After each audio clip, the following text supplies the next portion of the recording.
পুরুষহীন গ্রাম শুনতে অবাক লাগলেও একটি অদ্ভুত তাণ্ডবে পালিয়ে গেছে গ্রামের সব পুরুষ। শুধু একটি বিয়ে, আর সেই বিয়ে যেন পুরো একটি গ্রামকে করল পুরুষ শূন্য।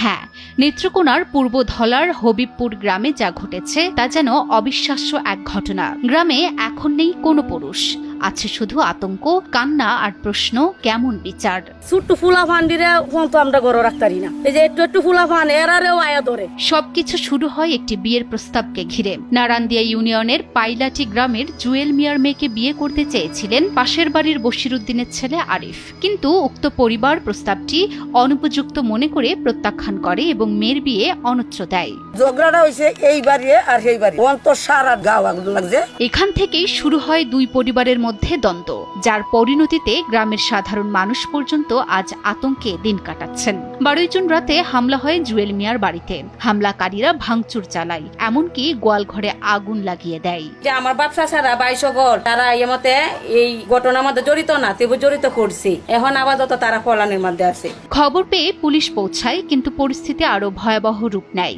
ধাওয়া পাল্টা ধাওয়ার মধ্যে সংঘর্ষ বেঁধে যায়। আহত হন পুলিশ মোহাম্মদ আনসার উদ্দিন সহ অন্তত 5 পুলিশ সদস্য। এরপর দায়ের হয় দুটি পৃথক মামলা, একটি পুলিশের পক্ষ থেকে, অন্যটি জুয়েল মিয়ার পক্ষ থেকে।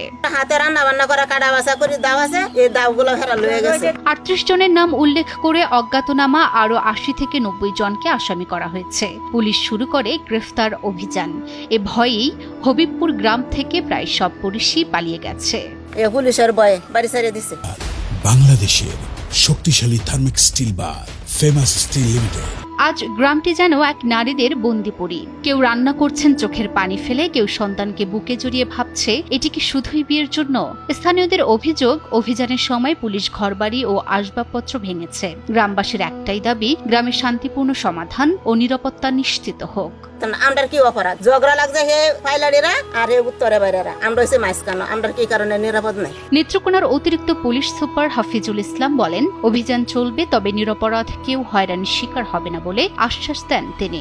হামলার ঘটনায় ইতিমধ্যে মামলা রুজু হয়েছে এবং ঘটনার সাথে জড়িত গ্রামবাসীদের মধ্যে একজনকে ইতিমধ্যে গ্রেফতার করা হয়েছে এবং যারা অন্যান্য গ্রামবাসী যারা এই ঘটনার সাথে জড়িত তাদেরকে গ্রেফতারের চেষ্টা অব্যাহত আছে।